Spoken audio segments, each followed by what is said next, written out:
성경 말씀 마태복음 5장 1절부터 12절입니다.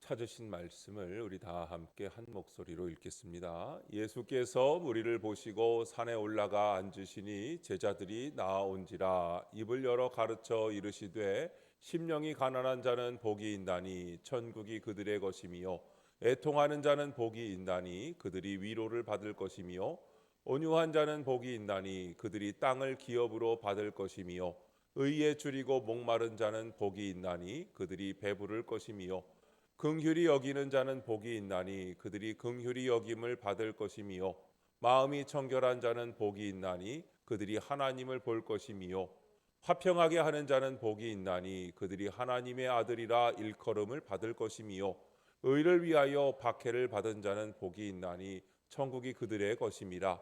나로 말미암아 너희를 욕하고 박해하고 거짓으로 너희를 거슬러 모든 악한 말을 할 때에는 너희에게 복이 있나니 기뻐하고 즐거워하라. 하늘에서 너희의 상이 큼이라.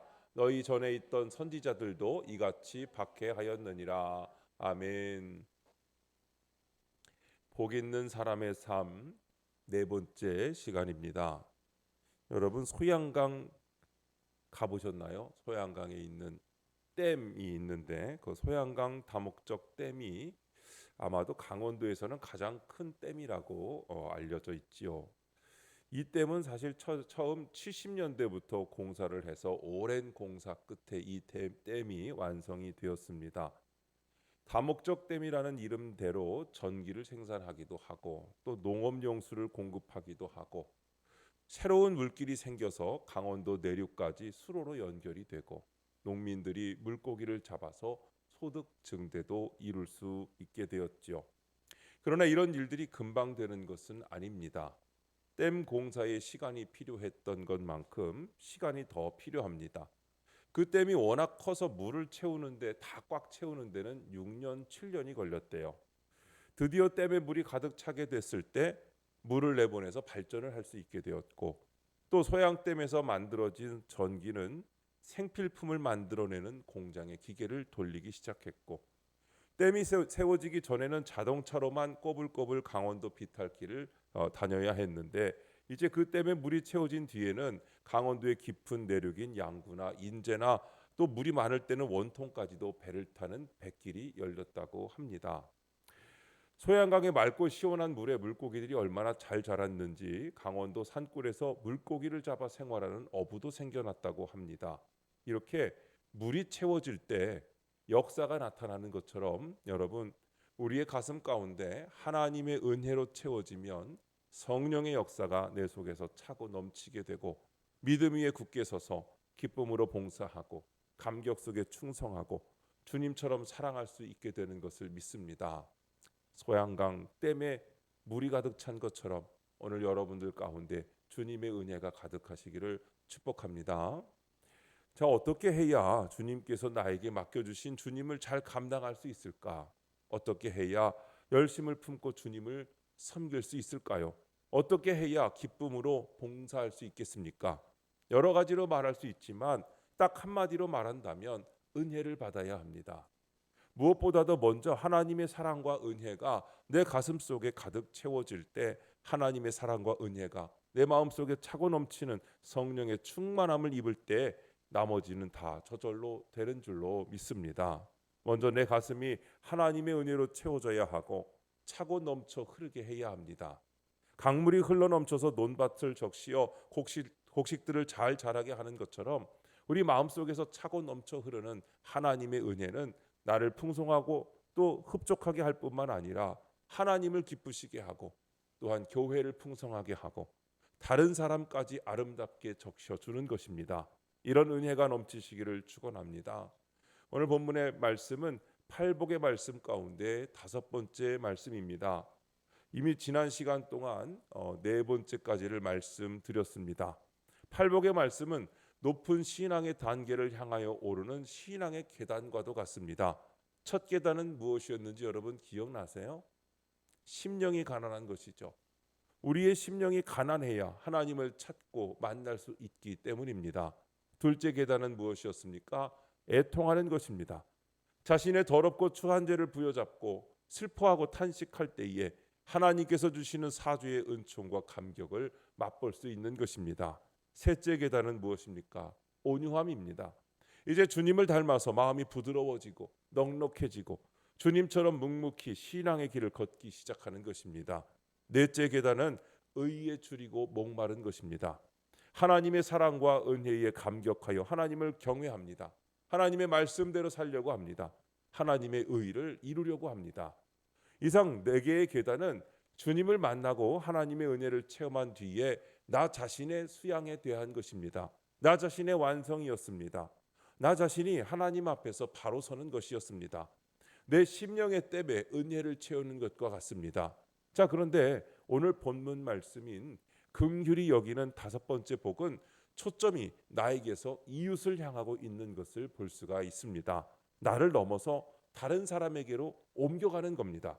하나님의 은혜가 내 속에서 차고 흘러넘쳐서 다른 사람까지 적셔주는 것이죠. 우리의 신앙이 더 성장하여 하나님의 은혜가 내 안에 가득하고 이제 차고 넘쳐서 이웃에게 베풀고 나눠주는 삶이 되시기를 축원합니다. 첫 번째로 오늘 긍휼의 시작이 어디입니까? 긍휼함은 사랑, 자비, 동정 등을 의미합니다. 하나님은 사랑의 하나님이신 줄로 믿습니다. 구원의 하나님이신 줄로 믿습니다. 복을 주시는 하나님이십니다. 하나님께서 왜 인간을 사랑하시고 구원하시고 복을 주실까요? 그것은 하나님께서 인간을 긍휼히 여기시기 때문입니다. 이스라엘 백성들이 하나님의 은혜와 능력으로 애굽 땅 종되었던 곳에서 벗어날 수 있게 되었습니다. 바로의 손에서 벗어나 홍해 바다를 마치 육지같이 건너고 아무것도 없는 광야에서 만나와 메추라기를 양식을 삼고 또 구름 기둥과 불 기둥으로 인도함을 받았습니다. 여러분, 이스라엘이 이렇게 하나님의 구원함을 받은 것은 하나님께서 이스라엘을 긍휼히 여기셨기 때문입니다. 그런데 이런 은혜를 입었지만 이스라엘은 자꾸 하나님을 버립니다. 하나님 대신에 금송아지를 만들어 섬겼습니다. 하나님 몹시 진노하셨습니다. 그러나 곧 용서하시고 이스라엘 백성들의 광야길을 인도하여 하나님께서 약속하신 가나안 땅에 들어가게 하셨습니다. 하나님 대신에 금송아지 우상을 만들어 섬겼지만 그들을 완전히 멸하시지 아니하시고 용서하신 것은 하나님께서 이스라엘을 긍휼히 여기셨기 때문입니다. 하나님께서 이스라엘로 젖과 꿀이 흐르는 가나안 땅에 무사히 들어갈 수 있게 하신 것은 하나님께서 이스라엘을 긍휼히 여기셨기 때문입니다. 가나안 땅에서도 하나님을 버리고 바알과 아세라 우상 앞을 섬겼습니다. 그래도 하나님께서 노하기를 더디하시며 용서하신 것은 하나님께서 이스라엘을 긍휼히 여기셨기 때문입니다. 하나님 앞에서 패역한 이스라엘이 더 이상 하나님의 용서를 받을 수 없는 자리에 이르렀습니다. 하나님은 이스라엘에게 진노하셔서 이스라엘을 바벨론에 망하게 하시고 바벨론의 포로로 되어 끌려가게 하셨습니다. 말할 수 없이 힘든 종살이 생활을 하게 하셨습니다. 그러나 70년이 지난 뒤에 가나안 땅으로 다시 돌아와서 무너진 제단을 다시 쌓고 나라를 재건할 수 있게 하신 것도 하나님께서 이스라엘을 긍휼히 여기셨기 때문입니다. 하나님께서 선지자를 통하여 약속하신 대로 예수 그리스도를 이 땅에 보내주셨습니다. 온 인류를 죄에서 건져 영원한 생명 얻게 되는 예수 그리스도를 이 땅에 보내주신 것은 하나님께서 세상 모든 사람들을 긍휼히 여기셨기 때문입니다. 여러분, 예수님이 교훈하시던 시대를 보면 로마 사람들은 연민 따위에는 연연하지 않았습니다. 또한 이스라엘 바리새인들은 자신의 의로운 것에 집착함으로 말미암아 자비라는 것을 베풀 줄을 몰랐습니다. 바리새인의 경우에는 누가 고난을 당하면 그 사람을 긍휼히 여기기에 앞서서 그 사람이 그 당한 그 모습이 누구의 죄값으로 어려움을 당했는지 그 정체나 찾으려 했지, 정죄하려고 했지 그들을 긍휼히 여기는 마음은 없었습니다. 그러나 여러분, 예수 그리스도께서 우리에게 긍휼을 가르쳐 주셨습니다. 그런데 예수님은 말로만 가르치신 것이 아니라 온몸으로 긍휼을 보여주셨습니다. 죄 가운데 고민하고 고통하는 인간을 사랑하시고 긍휼히 여기시사 인간의 몸으로 친히 우리들을 찾아오셨습니다. 병자를 치료하시고 억눌린 자를 해방시켜 주시고 그렇게 하기 위하여 또한 죄를 사하여 주셨습니다. 여러분, 기독교의 긍휼은 인간의 도덕적 관념에서 흘러나오는 어떤 덕목이 아니고 하나님으로부터 긍휼함을 받은 것이며 그 받은 것을 나누는 것입니다. 우리 인간은 태어나면서부터 이기적인 사고를 하며 살지만 그리스도인은 다시 태어났고 긍휼을 경험하였기 때문에 그 하나님의 사랑을 가득 담고 긍휼을 베풀 수 있는 것입니다. 또한 베풀고 살아야 합니다. 여러분, 긍휼의 시작은 바로 하나님이십니다. 예수님께서도 그 긍휼을 우리에게 베풀어 주시고 보여주신 줄로 믿습니다. 두 번째로 긍휼의 정신에 대해 말씀을 나누려고 합니다. 긍휼의 정신은 먼저 첫 번째로 예수 그리스도의 정신입니다. 예수 그리스도는 긍휼의 모범이 되셨습니다. 인간의 죄악된 모습 그대로 처리하신다면 인간은 모두 멸망받아야 할 것이지만 주님께서는 우리에게 긍휼을 베풀어 주셨습니다. 그리스도의 정신 중에 가장 두드러진 것은 희생의 정신입니다. 그러므로 희생 없이 긍휼이 이루어질 수가 없습니다. 우리는 가끔 이런 말을 합니다. 거참 불쌍하다. 참 안 됐다. 그런데 이런 말만 가지고는 긍휼을 베풀 수가 없는 겁니다. 야고보서 2장 15절에서 17절에 보니까 이렇게 말씀하죠. 만일 형제나 자매가 헐벗고 일용할 양식이 없는데 너희 중에 누구든지 그에게 이르되 평안히 가라, 덥게 하라, 배부르게 하라 하며 그 몸에 쓸 것을 주지 아니하면 무슨 유익이 있으리요. 이와 같이 행함이 없는 믿음은 그 자체가 죽은 것이라고 했습니다. 여러분, 그리스도의 사랑은 실천하는 것이고 진짜 무언가를 주는 것이라는 사실을 여러분 기억하시고 예수 그리스도의 정신인 긍휼을 배우시기를 바랍니다. 두 번째로 긍휼의 정신은 용서의 정신입니다. 에베소서 4장 32절에 보니까 서로 친절하게 하며 불쌍히 여기며 서로 용서하기를 하나님이 그리스도 안에서 너희를 용서하심과 같이 하라 하고 말씀합니다. 사랑하는 성도 여러분, 빌레몬서의 빌레몬의 집에서 도망 나왔던 오네시모를 아시는지요? 이 오네시모는 이제 주인에게 잡히면 죽어야 되는 바로 그런 죄를 저질렀습니다. 그런데 그 오네시모는 바울의 긍휼로 용서받고 주인의 집으로 돌아갈 수 있게 되었습니다. 요나단의 아들이며 사울의 손자였던 무비보셋을 아시는지요? 이 무비보셋이 5살 때 유머의 실수로 다리가 불편한 장애인이 되었는데 다윗의 긍휼로 말미암아 수소문에서 그를 찾아 식탁에 함께 앉게 하였습니다.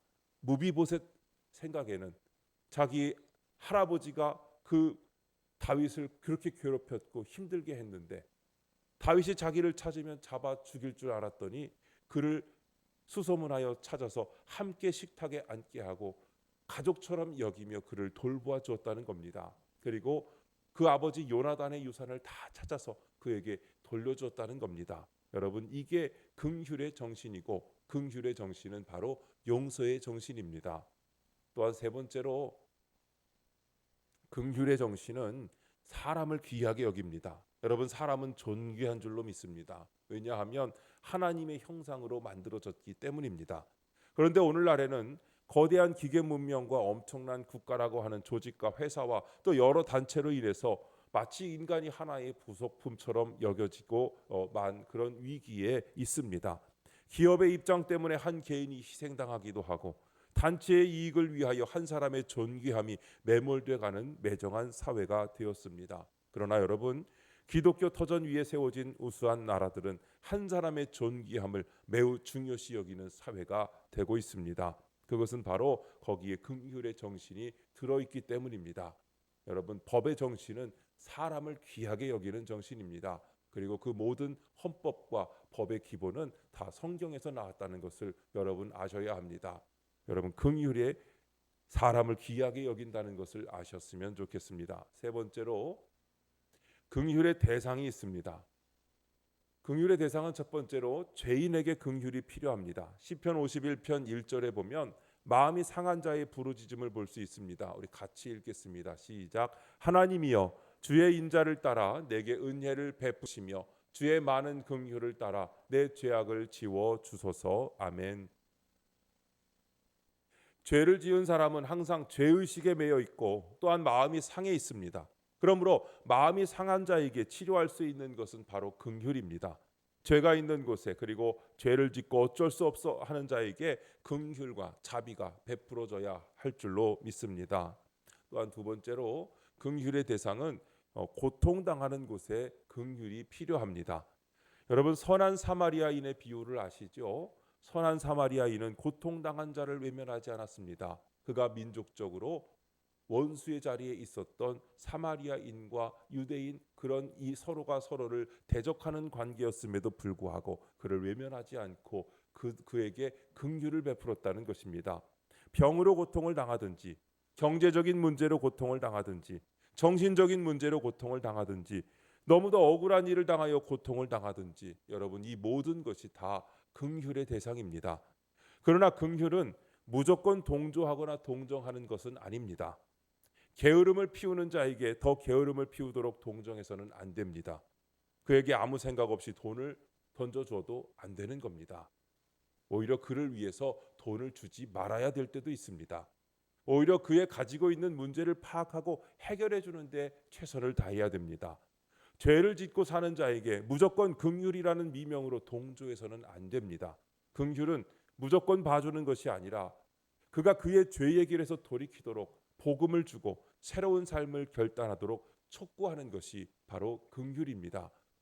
결과적으로 주님의 복음 안에서 잘 되도록 만드는 것이 복음이라는 것을 아시고, 때로는 인간적인 도움을 주지 못해서 그 사람이 서운해할지라도 주지 말아야 될 때가 있다는 것을 여러분 아셔야 될 줄로 믿습니다. 또한 세 번째로, 이 세상 누구에게나 어느 사람에게든지 긍휼이 필요합니다.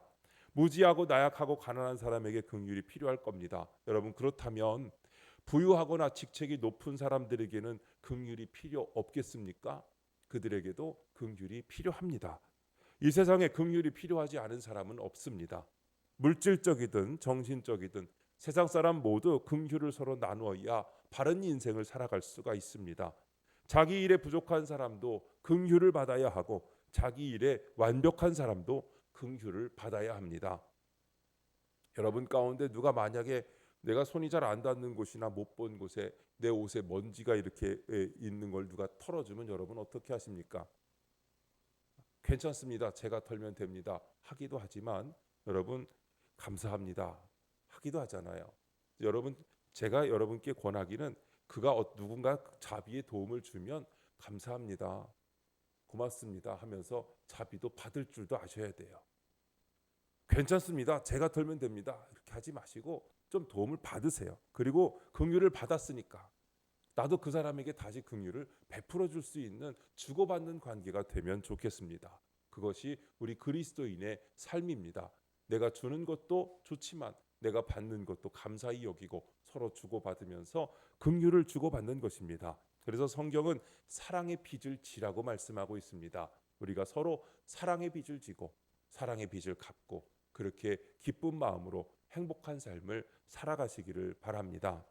네 번째로, 긍휼히 여기는 마음은 놀라운 역사를 이룹니다. 첫째는 이웃을 복되게 하고, 둘째는 나에게 은혜가 되고, 셋째는 하나님을 영화롭게 합니다.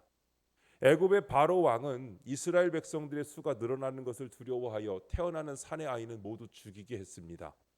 이때 이스라엘 레위인의 한 집안에 사내 아이가 태어났죠.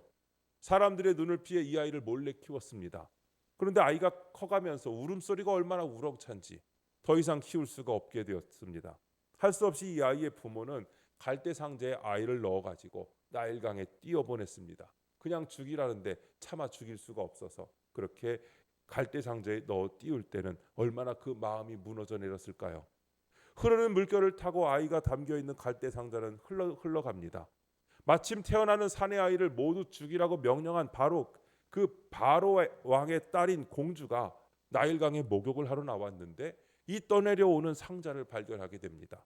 상자를 열어보니까 그 안에 아이가 누워 있는 거예요.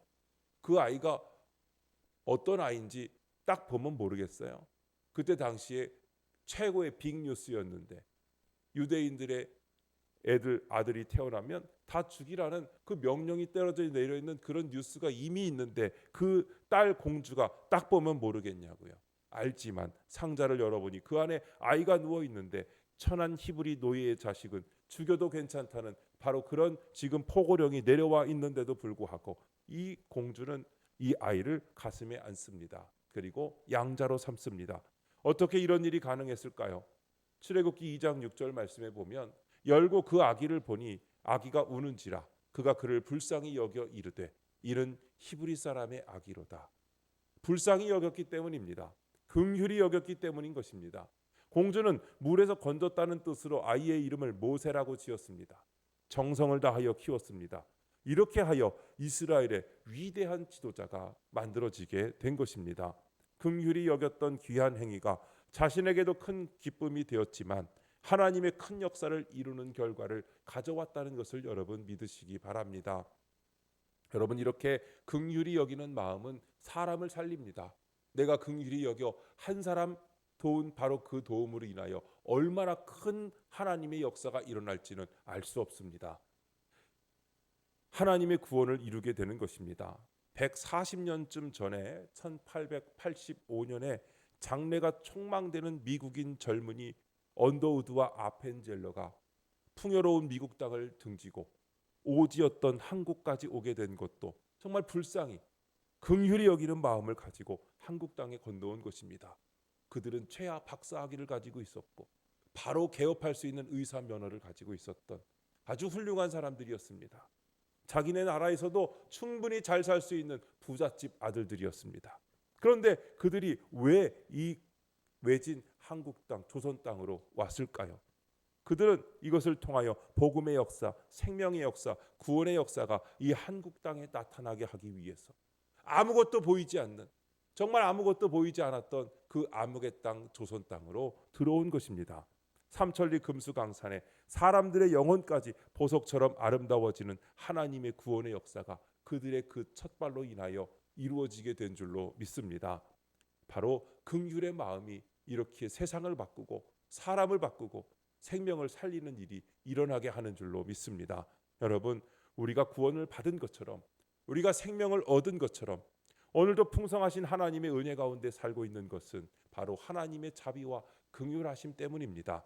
하나님께서는 우리들에게도 하나님의 이 마음을 가지고 살라고 하신 것입니다. 하나님이 우리에게 하신 것처럼 우리도 긍휼히 여기는 마음과 불쌍히 여기는 마음을 가지고 살라고 하십니다. 우리도 자비와 긍휼히 여기는 마음을 가지고 살면 우리를 통하여 생명의 역사가 나타나는 줄로 믿습니다. 구원의 역사가 나타나는 줄로 믿습니다. 세상이 따뜻해지고 아름다워지는 역사가 나타나게 될 줄로 믿습니다. 하나님께서는 긍휼히 여기는 자에게 복을 약속하셨습니다. 모든 사람들을 긍휼히 여기십시오. 하나님께서 여러분을 긍휼히 여기십니다. 모든 사람들에게 선을 베푸십시오. 우리들의 선한 행실을 통하여 하나님께서 영광을 받으실 것이고 이것을 통하여 하나님께서 우리에게 은혜를 베풀어 주시고 우리의 교회와 우리의 가정을 왕성하게 하실 줄로 믿습니다. 오늘 본문 7절 말씀 다시 한번 같이 읽겠습니다. 시작. 긍휼히 여기는 자는 복이 있나니 그들이 긍휼히 여김을 받을 것이며. 아멘. 이 말씀이 우리 가운데 그대로 이루어지기를 주님의 이름으로 축원합니다. 우리 함께 결단 기도하는 시간 갖겠습니다. 여러분 앞에 화면에 기도 제목 3개가 있습니다. 제가 읽어드릴 텐데요. 이 기도의 제목을 가지고 우리가 함께 나눈 말씀 기억하면서 잠시 동안 소리내어 기도하기를 원합니다. 하나님께서 우리를 긍휼히 여기셨듯이 우리도 이웃을 긍휼히 여기는 자들이 되게 하소서. 우리의 말과 행동이 사랑과 자비로 가득하게 하시고 힘들고 지친 자들을 위로하게 하소서. 주님을 사랑하는 마음으로 더욱 충성하며 주님의 선한 일을 이루는 도구가 되기를 원합니다. 주여 한번 부르시고 기도하겠습니다. 주여 하나님 아버지, 오늘 긍휼히 여기는 자에 대하여 함께 팔복의 말씀 5번째 복을 함께 나누었습니다. 아버지 하나님, 사랑과 긍휼이 풍성하신 주님인 줄 믿습니다. 오늘도 귀한 말씀 허락하시고 우리 마음을 깨우쳐 주신 것을 감사드립니다. 하나님의 긍휼하심으로 우리가 구원을 받고 주님의 은혜로 살아가고 있음을 고백합니다. 주님, 우리도 주님처럼 긍휼한 마음을 품고 살아가기를 원합니다. 우리의 심령이 가난하여 주님을 찾게 하시고 애통하며 회개할 줄 아는 겸손한 마음을 허락하여 주옵소서. 온유한 마음으로 주님을 닮아가며 의를 사모하는 간절한 심령이 되게 하여 주시옵소서. 하나님께서 우리를 긍휼히 여기셨듯이 우리도 이웃을 긍휼히 여기는 자들이 되게 하여 주시옵소서. 우리의 말과 행동이 사랑과 자비로 가득하게 하시고 힘들고 지친 자들을 위로하며 연약한 자들을 도울 수 있는 손길이 되게 하여 주시옵소서. 주님, 우리에게 먼저 은혜를 채워주시고 그 은혜가 넘쳐 흘러 다른 이들에게 흘러가게 하신 것을 믿습니다. 교회와 가정과 우리의 삶의 자리에서 긍휼이 전염되듯이 퍼져나가게 하시고 주님의 사랑이 우리의 삶을 통해 나타나게 하여 주시옵소서. 주님을 사랑하는 마음으로 더욱 충성하며 주님의 선한 일을 이루는 도구로 쓰임받기를 원합니다. 긍휼을 베푸는 자에게 복을 약속하신 주님, 우리에게 긍휼히 여기는 마음을 허락하여 주시옵시고 그로 인하여 하나님의 긍휼하심을 받고 하나님의 사랑과 축복을 경험하는 복된 주님의 자녀들 되게 하여 주시옵소서. 이 시간 주님께 기도드리는 모든 성도들의 심령 가운데 주님 함께하여 주시옵시고 주님, 그들의 근심과 걱정과 주님 어려움 속에 눈물 속에 주님 함께하여 주셔서 그들을 긍휼히 여기시고 다시 일으켜 세워주시고 아버지의 힘을 더하여 주시옵소서.